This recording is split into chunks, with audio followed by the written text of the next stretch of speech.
Hi guys, welcome back to our channel's Gaming Basics. In today's video, I will be teaching you guys how to withdraw the money from the banks on GTA Online.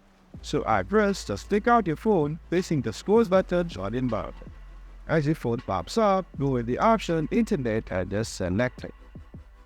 And after that, go in the Money and Services and click it. And scroll down until you see the option mazebank.com and just select it. And after that, go in the option Withdraw and select the amount you want to withdraw.